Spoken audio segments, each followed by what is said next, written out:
Hello there, I am DoctorDtwo. We just saw the release of Danganronpa V3, the kind of third, really fourth game in the Danganronpa series. However, this game is starting a new story, one that is not related to the other stories at all. That story ended with an anime.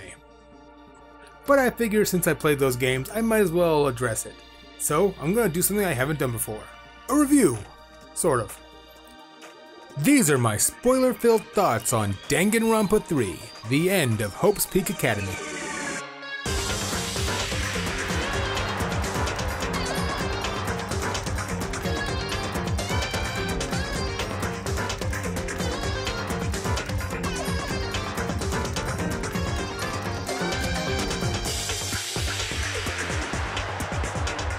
As I said, it's not really going to be a review as much as it is my thoughts on these 24 episodes.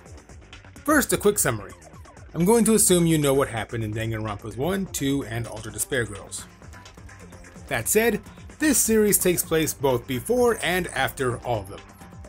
This series is split into two parts. The two parts are the Future Arc, which has Makoto Naegi and the members of the Future Foundation going through what should be the final killing game, and the Despair Arc, which is a prequel that follows the events that lead up to and including the tragedy. Also, I should note that while the games use the term ultimate for every character's special ability, these animes follow the original Japanese's form of using the term super high school level. This is the young man who stopped Enoshima, the super high school level Hope himself. I'm gonna keep using ultimate, mostly because fighting the ultimate despair sounds a lot better than fighting the super high school level despair. The super high school level despairs. That just sounds dumb, but I guess it sounds better in Japanese. Anyway, let's start with the Future Arc. Obviously we have Makoto, along with Kyoko and Hina. Hiro and Byakuya are stuck outside playing side characters. Joining them we have, frankly, a lot of characters that don't matter. And that's the first big problem the series has. I mean, look at these two guys. That guy's cool, he has a cow head. I want to know about him. Oh, he dies third. Oh, what about him? He's got like a weird voice. I want to know. Oh, second? Second? Really? Okay. The two most interesting new characters die. And then you have Lolly Bruce Willis here, dead the whole time. So yeah, that's a third of them that you can write off just because we never get to learn anything about them. Not even in the Despair Arc. They don't mean anything. Well, after the initial chaos, we are left with a bunch of characters that do have a purpose for the plot. And then these three. We'll get to them later. Okay, so I'm getting ahead of myself. It begins with Makoto being dragged into the Future Foundation to face trial. They're pissed at Makoto for trying to save the remnants of Despair, the characters from Danganronpa 2. These are the so-called million-class murderers, correct?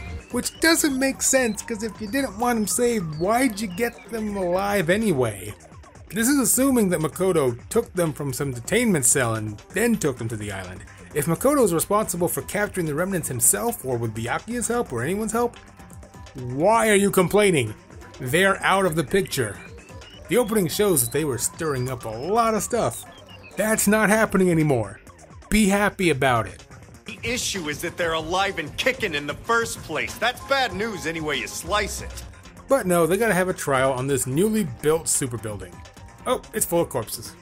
And this guy shows up, Ryota. We only have time to learn his name before everyone gets distracted by the fact that Monokuma shows up. Also, his voice is different. Top kitty, that's how it works! I don't like it. And then someone dies and the killing game begins. The rules of the killing game are pretty simple. There is a traitor in the group. Every 2 hours, everyone's bracelet will put them to sleep, except the killer, who will use that opportunity to murder someone.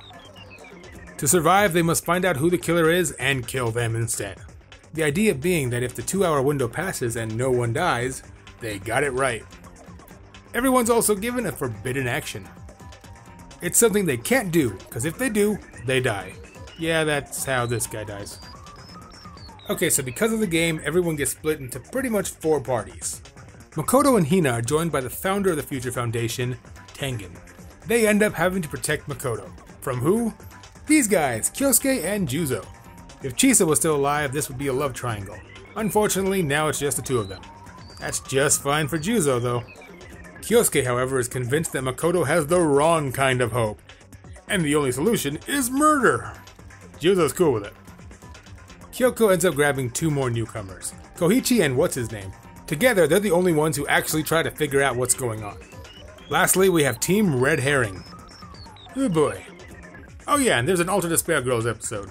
Kinda acts like a good epilogue to the game. Monica Toa is here to take hope completely and utterly out of the equation! But has very little impact to the overall plot. Fine, I surrender. Huh? Well, that's the future arc. So what's the Despair arc about? Well, that's actually a harder question to answer than it may seem. The strange thing about the Despair arc is that it doesn't actually feel like a story on its own. What I mean is, it's as if every episode is acting as a flashback, if that makes sense. Aw, bummer. Guess I died. Had a good run, though. Which is really strange too, considering I think it is the stronger of the 2 halves of the show. It begins by introducing us again to Chisa on her first day teaching the characters who would become the Remnants of Despair. While it may seem like they're assembling a cast of characters, they're really just background. All of these characters got their development in Danganronpa 2, so it seems like they never actually bothered to give them their own time for this show. With a few notable exceptions. The Ultimate Imposter gets a lot of screen time and development, something he didn't even have a chance to get as himself in the original game. Who are you? That's the question, isn't it? There's no proof that I exist, and I have no family. Chiaki also shows up, and is basically the main character of the first few episodes. Yep. And who better to wreck this homeroom than Chiaki Nanami? Huh? I don't wanna. And if you've played part 2, you'll know that this is weird. And then you realize this isn't gonna end well. Oh yeah, what's-his-name is here too. That's cool. The Despair arc starts off by showing all the characters and Hajime bonding in friendship with Chiaki, as she unites the class together and encourages Hajime to be happy with who he is. Doesn't matter if you're good. When you play with friends.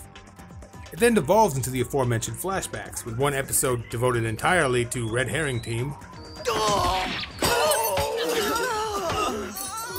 and other episodes devoted to events that were alluded to in the games.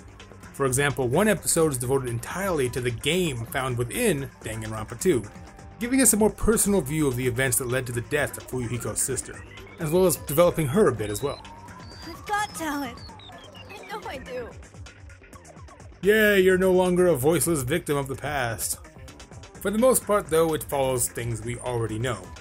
Hajime undergoes an experiment to become Izuru Kamakura, and at the same time Junko shows up and just starts killing whatever she wants.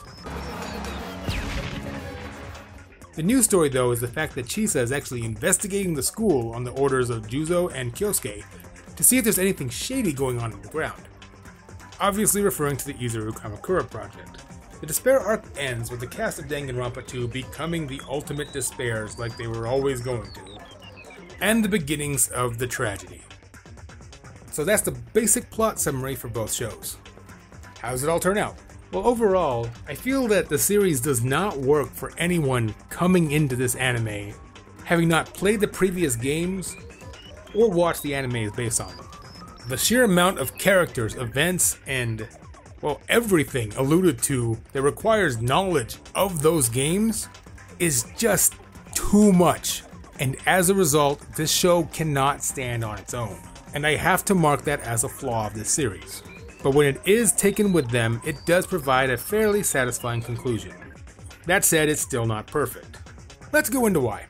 There's nothing to say about Team Corpse, even though they make up a quarter of the cast of Future Arc. So let's go to Team Red Herring. These 3, let's introduce them. Psycho here is the ultimate pharmacist. Also, if she eats sugar, she dies. Her former best friend is Rurika here. She's the ultimate baker and loves making sweets.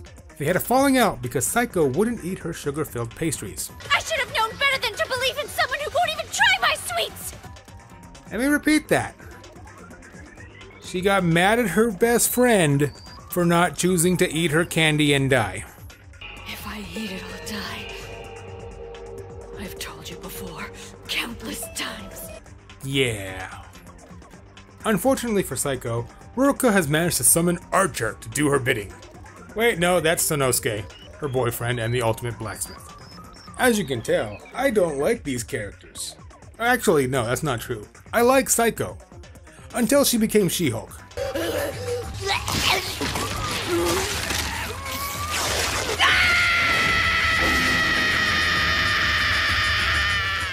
Besides the aforementioned Sugargate, their only real motivation is to stay alive. And they decide the best way to do that is to just kill everyone, because then they got the traitor, right? Because she's in the wrong place at the wrong time, they decide to start with Psycho. Yeah, that's it. That's their motivation. All three of these characters exist just to make you think one of them is the traitor, because you gotta have in extra characters. The problem is that they are never actually part of the main conflict. They are dramatized background characters. Oh, poor baby. Let's fix you up. No! You stay away from us! He's not listening. His head's too filled with thoughts of sweet, sweet candy to give a damn what anybody says. Except, of course, the person who'll give him his next hit. I'm no one's puppet. Psycho downs some pills, goes Hulk, and then dies to the third sleepy time. Ruroka and Sonosuke end up finding an escape route, and because Ruroka's forbidden action is let anybody leave, they hide it. And even though her boyfriend is literally murdering for her, she kills him to keep the secret safe. Then she dies in Sleepy Time 4. The biggest impact they have is Psycho's plot device, which makes the ending a happier one, and I'm actually really glad about, because then at least the one I kinda liked had some redeeming factor. As for their Despair Arc plot, it makes no sense. Somehow they all get expelled because they're blamed for Nagato's bomb attempt on the school. Seriously, he was going to bomb the school. This is before any of the crazy happens to him. Well, that's enough of them. On the plus side, the other characters that actually get development, especially the ones that appear on both sides of the story, are actually pretty good. Getting to see Koichi as one of the soldiers who was trying to break into Hope's Peak Academy during the events of the first game, it was one thing to hear about it happening, but seeing it from that point of view was actually pretty brutal. And a nice touch. Getting to know the real Chiaki, yeah, the real Chiaki, instead of the computerized digital version, as well as the ultimate imposter, it all worked really well. Once I got past the hump of the story being focused on these guys, I actually found myself enjoying and looking forward to the episodes to come. Even the one inevitable event that I really didn't want to happen. Well, that said, I guess it's time to talk about the villains. For the most part, the villain of the future arc is Kyosuke. He's convinced himself that the only way to fight despair is to kill it. And he's convinced himself that everyone is infected with despair. Because of this, he tries to kill Makoto, he does kill Juzo, he does kill Tengen, and stabs Chisa's corpse just to be sure. He's also a bit of a Mary Sue because somehow, even though he's the ultimate student council, he's able to sword fight missile launching robots. Despair has taken everything from me. What happens in Japanese student councils? The end result is that even though he looked dignified, he spends most of his time just being a slasher villain. Walking down hallways, trying to find someone and stab them. The excuse, of course, being that he was traumatized by Chisa's death. But really, he's there because if he wasn't, nobody would be trying to kill each other, because 3 people here are pros at this killing game stuff, and they would have plenty of time to figure out the trick. As for the Despair arc, we have the rise of Junko Inoshima. Now, I was actually really interested to see how she would turn them into the Remnants of Despair. I mean, when you look back at the game, that even though they were students at Hope's Peak Academy, they were pretty crappy to each other. And it would have been great to see her talk to them individually, slowly twist their ideas in their mind, and just manipulate them into becoming psychopathic killers. We don't get that at all. Instead, early on, Junko meets what's-his-name. Oh, he's important? Ryota, that was his name. Turns out he's the ultimate animator, and he is able to put brainwashing into his videos. So she copies his techniques, uses it to create a video of the student council killing themselves, and then shows that video to the entire world via the internet with brainwashing impacted into it.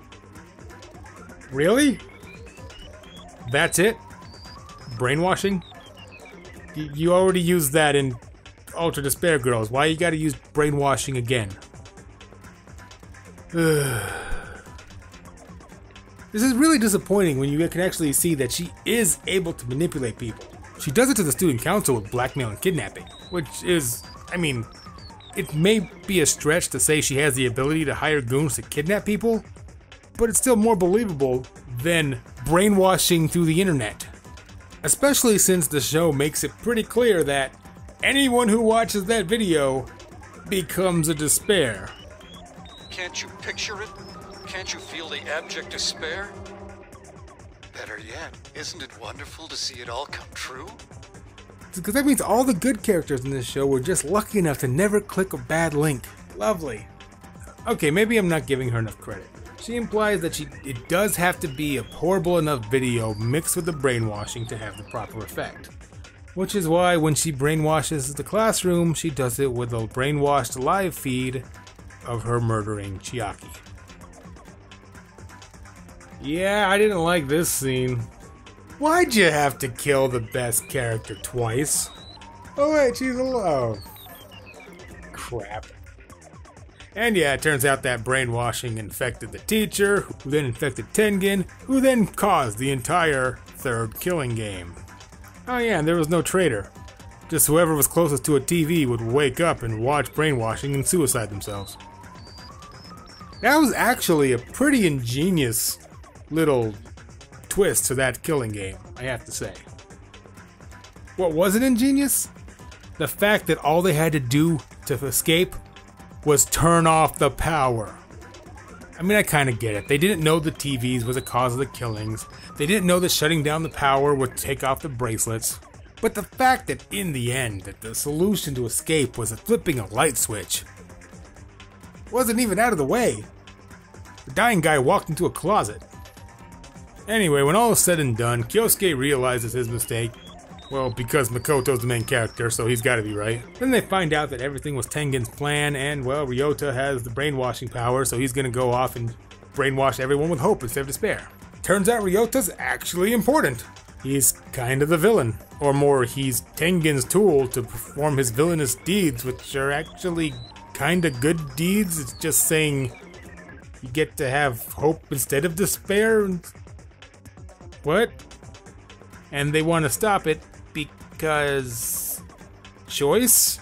Now I have to agree that removing choice is bad, but you're in a world where the random people are murdering each other constantly. Considering that those people have already had choice removed from them, I'm kind of okay with Ryota's plan. Ah well, it doesn't matter though. Turns out that Hajime Kamakura, or whatever his name is, managed to actually save everyone in Danganronpa 2 through some miracle. And in the double finale, all the characters come in and save the day with a rousing speech to Ryota, telling him that there is hope and they can all be together as friends. Or something. Then they take all the blame for the deaths of the Future Foundation and ride off into the sunset. Why did I summarize the whole ending? Well, because that's where the biggest flaw lies in the series. The brainwashing. Brainwashing is just a giant cop-out for this series, and I hate it. I absolutely hate it. But it's not for the reason you might think. Okay, yeah, so it does diminish all of Junko's efforts. Sure, she put in a lot of manipulation, but in the end, the backbone of her plan was not even something she made herself. And even worse, it's not something that can be unique to her. There's nothing special about her doing this. Anyone can do it again. The entire ending is about stopping someone who's going to do it again. In this universe, YouTube is a weapon of mass destruction. But no, my big issue with the brainwashing is because thanks to that, nearly every villain in the series becomes blameless. At least the surviving ones. It all gets lumped onto Junko and Ashima, and that's the cop-out. Allow me to explain. It's almost like the series is following Nagato's vision of hope, in which you must descend heavily into despair before you can become a symbol of hope. Or something like that. But even then, it seems like the series just wants to take all the characters that would seem like hopeful characters and crush them while uplifting characters who, by all means, should be symbols of despair. I mean, let's start from the beginning. The characters of Danganronpa 1 willingly gave up their freedom in order to be symbols of hope and inspire the world to go back to how it was, as a countermeasure to the despair. Yet look how the series treats them. We'll just go so far as to look at the killings. We have one attempted murder plot by Sayaka, one successful murder revenge by Leon, followed by, you could say, a spiteful dying message. Then we have an angry jealous murder, followed by, well, a double homicide for greed. With the exception of Sakura's suicide, all of these were selfish killings. And of the victims, only Chihiro and Taka could really be called innocent. That's not a good percentage of them being good people. And it gets even worse when you look at the 6 who survived. I mean, sure, Makoto and Kyoko, they pretty much are the main characters, so they get a pass. But the other 4? Byakuya tampered with a murder scene for kicks. Toko is genuinely a serial killer. Both Toko and Hiro thought they had killed Sakura. And Hina was willing to lie to get everyone killed in revenge. These are your symbols of hope, ladies and gentlemen. To contrast that with the killings from Danganronpa 2, well, barring Nagato's antics, we have a murder done to prevent Nagato's murder attempt. Okay, yeah, he didn't confess, but he didn't initially plan on killing anyone until he saw someone else doing it. So it was really just poorly thought out. Still not great, but better than anything from the first one. This is followed by a murder done to avenge a loved one, but also to save a loved one. And then, well, the only really malicious one here, which is done by Mikan after being restored to her remnant of despair state. The 4th murder, Mekamaru, was done as kind of a sacrifice. They were all worried about starving to death. And as for Gundam, when Hajime finds enough evidence against him, he doesn't act like he's been caught. He more accepts his fate and acts like Hajime passed the test. Even their combat, it felt like both Mekamaru and Gundam knew that one of them had to die in order to save everyone else. And then of course we have Nagato's sacrifice, which was an attempt to kill everyone. Granted, this might sound like Hina's, only Nagato does this with the full knowledge of what everyone has become. He believes that they deserve to die. And if they really are responsible for the deaths of millions, it's hard to disagree with them. However, that's all thrown out the window when it turns out they were brainwashed. Getting ahead of myself. Danganronpa Ultra Despair Girls does the same thing. Along the way, we see both Hina's brother and Chihiro's father brutally killed in front of us, as well as piles and piles of bodies.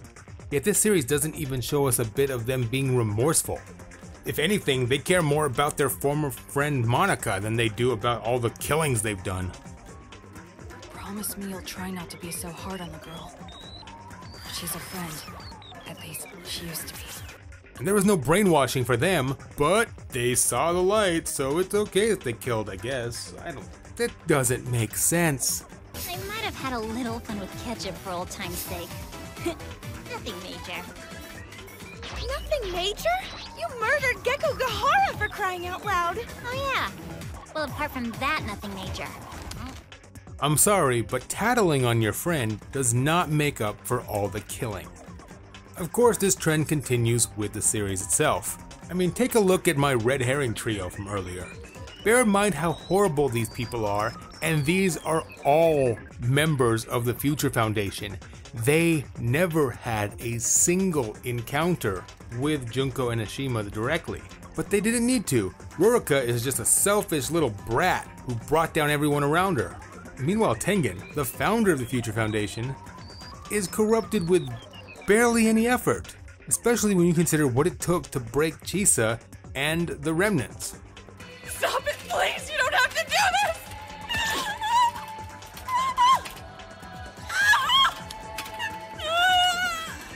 And while thankfully Rorica got some comeuppance, Kyosuke just walks off and does his own thing.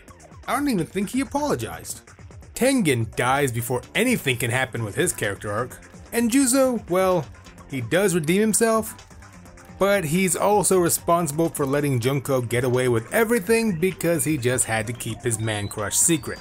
So in the end, the only really good characters are Makoto and Kyoko, but they definitely pay for their choice. Kyoko, despite being the most intelligent character, ends up making probably the hardest choice in the series, and thankfully shares a bit of Makoto's luck. As for Makoto, his main goal the entire time was just not getting killed by Kyosuke. His big accomplishments being enduring crap and not becoming a despair like everyone else around him is. He endures the death of Kyoko. He endures one of the suicide videos. And he endures a lot of violence. But when it comes to the ending, well, Makoto didn't really do anything. As I said, the remnants just came in and saved the day. Though I guess in the end that is what he's supposed to be. He's a symbol of hope who stays hopeful no matter how much crap gets thrown at him. Makoto is the one spark of hope who stays clean and saves everything. And thankfully at the very end we are confirmed that life doesn't completely hate him and he can have one thing. But sadly, it really feels like the only reason he is in this role is because of his talent. He got lucky. It's easy to be hopeful when you win the lottery. But that little message aside, the series does offer a good conclusion for the characters if not for the plot. And since the characters are really what make this series so good, I guess that works. It just sucks that for a game series that was so good at developing new and likable characters, they really didn't for this last anime. And most of the characters we did know were just doing things we knew they were going to do. Still, it's nice to see them get the happy ending, and it's especially nice to get a good explanation of why Chiaki was on the island after what happened in the Despair arc. There was one person you'd all give anything to see again. It was a touching moment. Well, that's all I have to say about that. Final thoughts, well, worth watching to conclude the series. Doesn't stand on its own, and does not provide a satisfying ending to the plot, but does let you feel happy about the characters and where they end up. Hopefully with V3 starting a new storyline, which I need to get to soon, they've learned some lessons and won't end it with an anime, and especially won't end it with brainwashing. The cast of 2 really should have better earned their redemption. But I've gone on long enough. These are my interpretations of what happened. Tell me yours, call me wrong, call me an idiot, do whatever you want, I just wanted to get it off my chest. Thank you very much for listening, and I hope to see you next time. Later.